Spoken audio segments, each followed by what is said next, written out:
But Leah, I wanted to kind of catch your opinion as someone who's a student kind of developing where they want to go in life.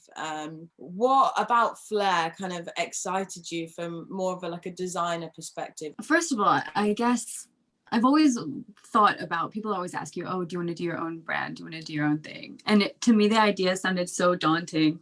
After doing a few internships, I was like, that sounds awful, Yeah. having to go through all the processes alone. And so I think getting to even understand Flair's concept, like the first thing that caught me was that, oh, this would make everything so much more possible to kind of even try it out. Like if I wanted to sell a product, which could even eliminate having to get a random part-time job just to fill time and fill my bank account for long enough. So even just as a transitional piece, but then also the excitement of, yeah, I think people are really interested in student designers. And you come out with all this really exciting work, but then nobody really gets to see it because you're immediately like mashed into the rest of the industry, which is that's also cool. But there's so many cool things going on, and then it doesn't seem like there's any way to get part of that from a designer. Definitely. Like you said, it's so daunting to start it from the bottom up, right? To connect all of these dots and, think, I need a manufacturer. Wait, okay, no, I even need to make my name a legal thing. And how do I even go about all of this? And, I think I can imagine it's very daunting and maybe makes you feel, less confident about giving it a go because there's so many pieces to the puzzle that you need to put together. There's a comfort in knowing that somebody's also helping me and holding my hand to do the work in setting up a brand. And so I think as a designer, like it now sounds possible to want to sell my own work and to kind of, test the waters of that. So what we're trying to do with Flair is to not really just using one method, but also that should be an enabler for designers to express themselves, and that could be in many different ways. So we talk a lot about augmented reality, but that is not the only thing we are trying to bring the story to life. There could be other methods that we always experimenting with the designer and see how we can bring it to online audience. So we are very excited to work with designers to bring new ways of telling the story. Definitely. Like I kind of mentioned at the beginning, there's a lot, I think, that goes into the background of Flair. It is an e-commerce platform. We are building an e-commerce platform. But as you mentioned there, a perfect word to describe it is enabling. And as we are a young startup business, obviously we hope to develop through our phases. And one important phase, I think, to me, and one very attractive part of Flair for many emerging designers will be the development of connecting the supply chain. Like I said, there's a lot that goes into a background. This is something that we want to put into the platform as well, is that you don't need to have a manufacturer in place. Obviously, if you have your own supply chain, that's great, but if you don't, then that's something that we can provide and link you with manufacturers. But I did want to kind of ask, Mouhannad, especially, like Despina mentioned, startup businesses are born from identifying gaps in the market. And why did you want to kind of add this extra piece of support to the ecosystem of Flair? It was something that I've noticed with, as well as running an e-commerce and everything around it, marketing, etc.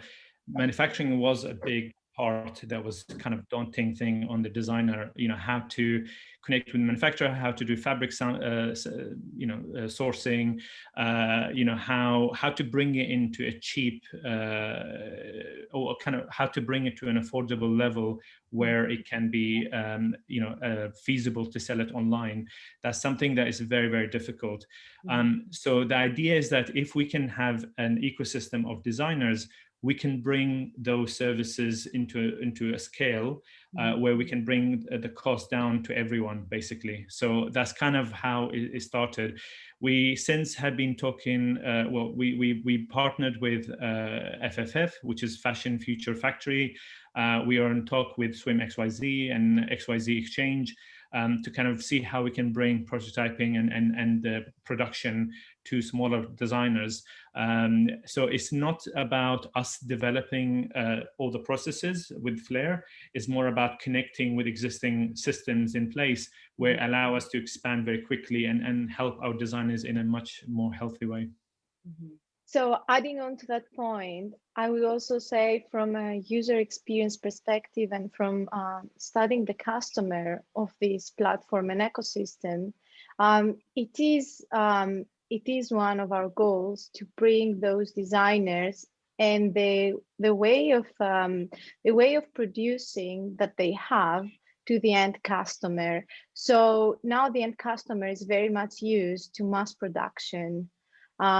So bringing forward that more of a limited, that more of an art, almost art piece that has a very different value, a very different life cycle, bringing this to the end customer from a platform that is global, has reputation, that which is what we essentially want Flair to become, and give that credibility for that product and that life cycle,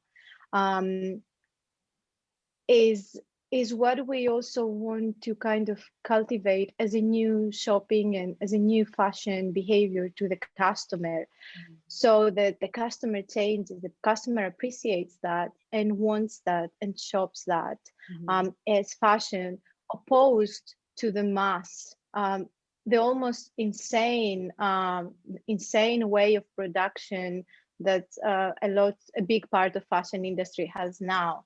So essentially, when this happens and we bring this new culture, we teach our customer to appreciate fashion differently, then this will bring back change to the production ways, to the production factories as well. Definitely. I think that's also kind of feeds into this sustainable practice that we're adopting at Flair as well. This kind of exclusive, made to order, bespoke capability of kind of shopping on an e-commerce platform is incredibly interesting. To know that this garment's going to be made exactly for you. It's an investment, whilst this whole kind of vintage upcycling kind of consumer behavior is really taken off. I think what's actually powering that is wanting to be unique and having individual pieces that kind of represent you and how you want kind of people to see you. So moving on with the conversation, I guess to kind of like round things off in the last segment, where do you see Flair in the future? Yeah, I mean, I think like the future of Flair, we're going to start seeing, I think, a return to the excitement and desire to have things that young people are creating. I think the world is obsessed with what, young people are wearing, but like, why not yet what they're creating? Because everybody's making something. And I think every piece in my wardrobe, like it all has a story, and I bought each piece for a reason. And I could talk about my outfit for like an hour based on it's like where each piece came from and how much I spent on it, or how little I spent on it, or where I found it. And I'm just not excited right now by anything on e-commerce sites. Like there's nothing interesting. And so I think with Flair, it's like, oh, that's exciting. I'm getting to see what the designer is thinking about. Even as a young person, I'm still excited about what young people are doing. And yeah, like I think that's going to take over. I think what it's interesting. You all brought it from your designer perspective. I think for me as a technologist, I'm really excited to bring technology further to kind of expand on how we can showcase technology and the innovative concepts of the designer, how we can bring it to online. We have quite a lot of students looking at wearable tech, smart fabric, embedding sensors in garment, looking at 3D printing, looking at so many different concepts. How do we bring that online? How do we bring that where customers can actually see it, can feel it, can experience it? Looking at virtual try-on, looking at so many exciting new innovations that we're gonna tap into. And one one good thing about working with emerging designers is that they are willing to try something new. They're open-minded. They want to try something innovative. They want to be unique in the market. So it's very easy to kind of show them something, and that they can take it and do something new with it, compared to the big brands where you have to talk to an executive, another executive, another executive.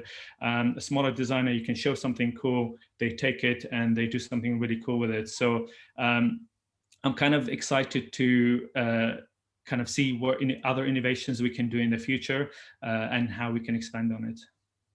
I think that's an amazing point, actually. It's something that I spoke about in my interview with Kostas as well, about this kind of collaborative nature that's going to flood the fashion industry, especially if we move further along this line of fashion and fashion tech. Not everyone's going to know how to use Clo and all of these 3D modeling softwares, and also not everyone's going to have that kind of maybe creativity to direct in what kind of way it goes. So it's really interesting to see that Flair's already kind of moving this collaborative nature into a marketplace, and taking this whole kind of merge of two industries right to the consumer. There was one other thing I was thinking about with like collaboration and stuff, and that's like how exclusive the fashion industry is. And one of my tutors, who's also head of Swim XYZ, was saying that when he was trying to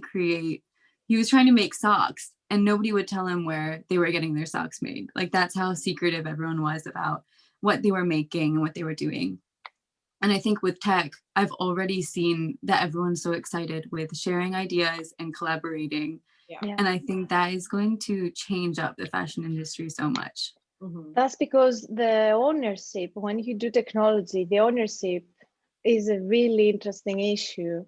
Who owns what? Mm-hmm. What part of, like, I'm doing 3D worlds in VR from 3D models that I take from the web that are free.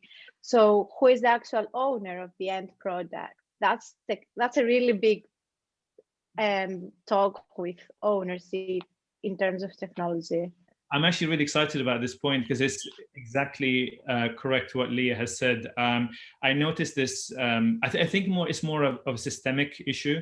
When it comes to technology, there are a lot of systems in place to allow you how you can share code with each other, how you could help each other, how you can collaborate with each other without having to worry about ownership. You got GitHub, and I'm going to be very geeky now, but you have a lot of kind of systems in place where collaboration, it kind of encourage collaboration within technology, and that's how you innovate. That's how you can push innovation, by collaboration. But I've noticed this is a problem in fashion industry, where not just talking about industry, but also talking about even my students, within the college, within LCF. Some of them are very secretive of what they're doing, and I find that bizarre because sharing your ideas with other students, you never know who you can find that can help you with one area or one aspect of your work, and kind of bring the two together. It can bring new innovations to the concepts. So I kind of find, or I found from the years that I've been working at CF, is that collaboration, I'm not going to say everyone, but it is a problem for some people. And I hope that, with Flair and what we're trying to do is to kind of help the industry open up a bit more, where, help connecting connecting people together and help bringing ideas to life. I really can agree more with that point about this kind of really competitive nature that's in the fashion industry, and I do think it's due to, like you said, Mouhannad, kind of like a systemic problem in the industry, this like hierarchical structure I think what Flair is trying to dismantle, actually, and like we've said, kind of level out the playing field for designers. I don't think it's at fault of the people that are in it. I think that's what you talk about when you talk about systemic, is that everybody kind of unconsciously plays towards that problem, but not because they're bad people, but because Okay. that's what the industry's kind of shaped them into thinking. Again, like, you know, kind of the horror stories that I had about university and stuff, I've also heard some not very nice stories about kind of management when people are on internship. And I think it's that whole thing of, you know, me as myself kind of going through it now. To find a job in the fashion industry is so tiring and so hard to find, and it in itself is competitive. So once I've gone through that whole struggle and I finally get a job there, I guess I project then the struggles that I've been on to the people that are then under me, if that makes sense, because you've been through it. And if you did, you know, 7 days a week, you know, you just kind of say, well, if I had to do it, then you have to do it, because that's what you need to do to make it in the industry. And that whole kind of nature has always really bugged me, because I feel like it's a collective thing to stop it. No one wants to work those hours, right? No one wants to be that person. No one wants to be an intern under that person. And, you know, the only time that anyone ever benefits from this hierarchical structure is being at the top or somewhere near the top. And that's not okay. We should open it to the mass. And I think that's what's nice about this kind of collaborative journey that fashion and fashion tech are going on, is that that's not the same nature. And I'm very excited to see where it goes and to see if we can combat this problem. That was really long-winded, but I feel like I've always wanted to say it. Like, No, it's really good. Well said. And I think one way you can break that chain is opening up the knowledge, you know, opening up that connections between people, and you know, as you said earlier, is like, you know, you want to find out how to make something. It was so secretive. I think Leah mentioned it was so secretive about making a sock, you know, and it's kind of opening up that knowledge, opening up those connections. It could really, you know, break that chain and hopefully bring more sustainable fashion to everyone. Yeah. And even on the topic of collaboration, is that the fashion industry itself is already taking ideas from each other. They're just doing it quietly. So they're still tracing each other's patterns, or they're still stealing ideas, even stealing from students' ideas. Mm-hmm. But when you bring it out into the air and are actually talking to the people while you're doing it, then it's even cooler. Mm-hmm. So that's what tech's doing when it's merging, I think, with fashion design. As an industry, we can learn a little bit.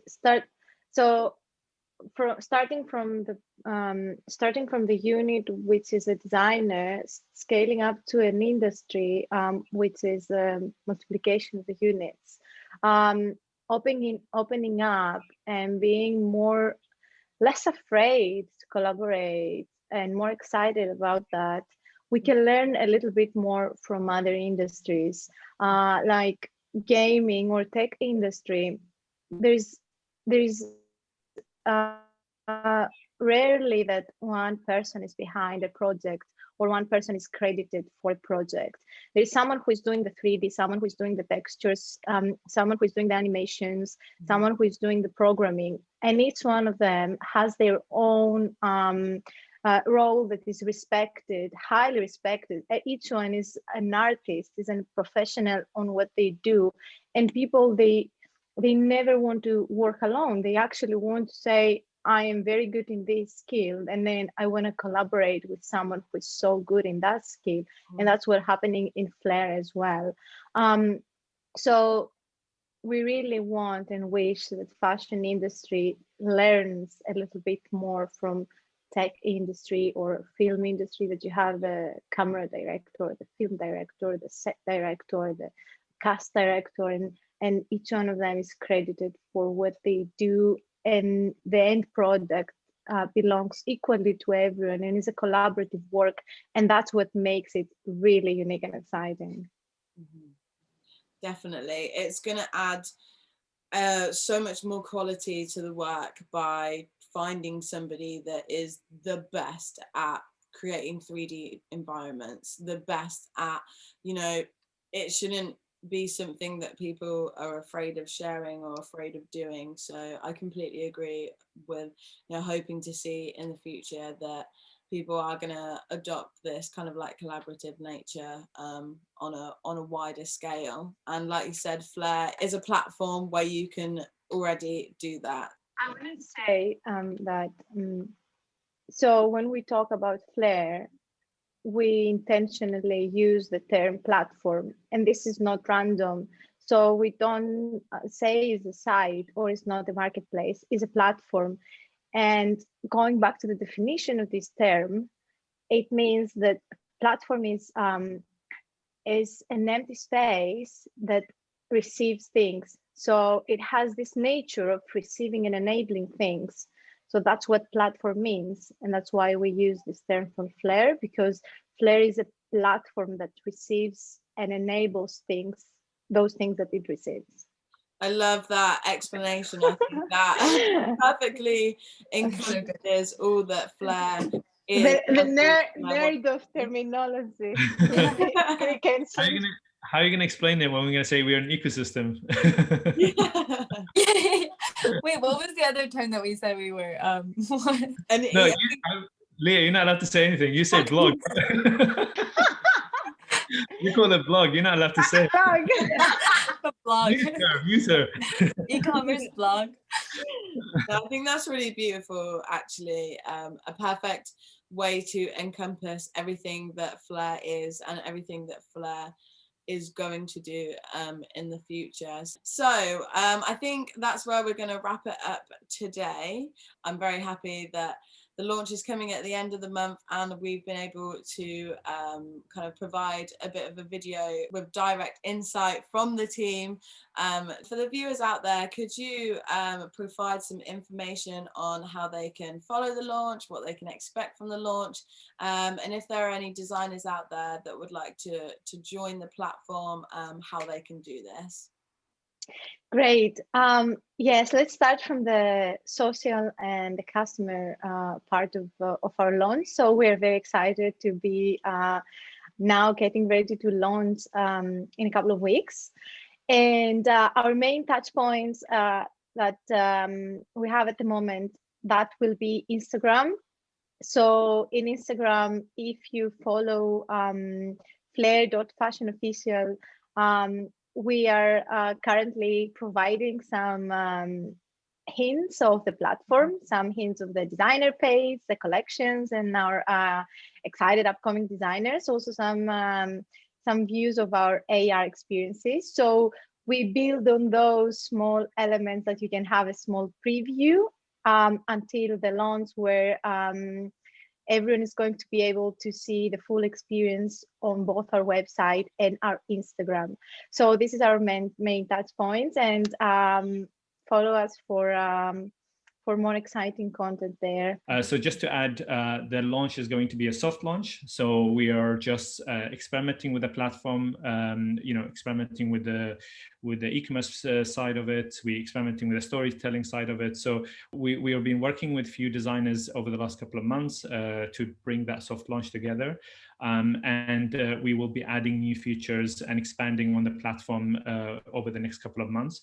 And on top of that, we're also going to be onboarding new designers and showcasing new collections and new products over this period. If you are interested in joining, the first things that we would do would be set up your designer profile.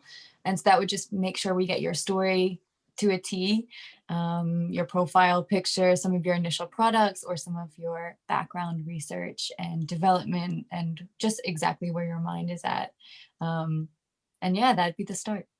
That's amazing, guys. Thank you so much for that information. I am so excited for this launch. I'm very excited for you all to see the hard work that all of us and more have been doing over the past, I mean, for Mouhannad, it's been quite a while, so I'm sure you're excited to set the ball running. I will drop all the information you need in the description bar below. And yeah, I look forward to seeing you in the next session of In Conversation with Hannah. But for now, guys, thank you so much for joining me. Yeah, thank you. It's been amazing. Thank you. It's been a really interesting conversation. Thanking you. Oh, amazing. Thank you. Thank you, Hannah, for having us. Thank you, everyone. That's amazing. Fab. So yeah, see you next month.